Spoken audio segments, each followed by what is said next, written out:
कोल्हापूर जवळच्या उमराच्या वाडीत शिवानी राहिली. 8 वर्षाची शिवानी होती. भारी चतुर. शाळा, घर, शेत व बाजार येथील मुले माणसे सगळे तिच्यात खुश असायचे. रविवारी कोल्हापूरचा आठवडी बाजार भरायचा. शिवानीचे आई बाबा शेतातली भाजी विकण्यासाठी बाजारात जायचे. सुट्टीमुळे सोबत शिवानीही जायची.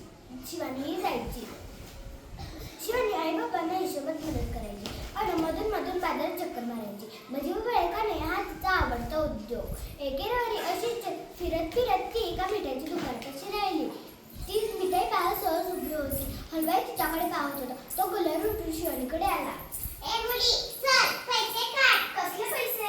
मगासपासून माझ्या मिठाई का घेतेस? त्याचे पैसे. अहो, पण मिठाईची वस्तू देणारच ना, म्हणून काय त्याचे पैसे द्यायचे? पैसे दिलेच पाहिजे म्हणून हलवाई ओरडू लागला. हळूहळू बघायची गर्दी बनली. काय हा माणूस? नेहमी असंच काहीतरी विचित्र वागतो. वासाचे पैसे खुळाचे दिसतोय. शिवानीला काहीतरी सुचले. थांबा, मी पैसे घेऊन येते असे म्हणून शिवानी गर्दीतून वाट काढत आईबाबांकडे गेली. आई, माझ्याकडे झालेल्या चिल्लर पैशांची थैली दे का मला. का गं, काय झालं? कशाला पाहिजे? ते एक गंमत आहे, तू पण चल. दोघे हलवाईपाशी आल्या. मिठाईच्या दुकानापाशी गर्दी तशीच होती. दोघे गर्दीतून वाट काढत हलवाईपाशी आल्या.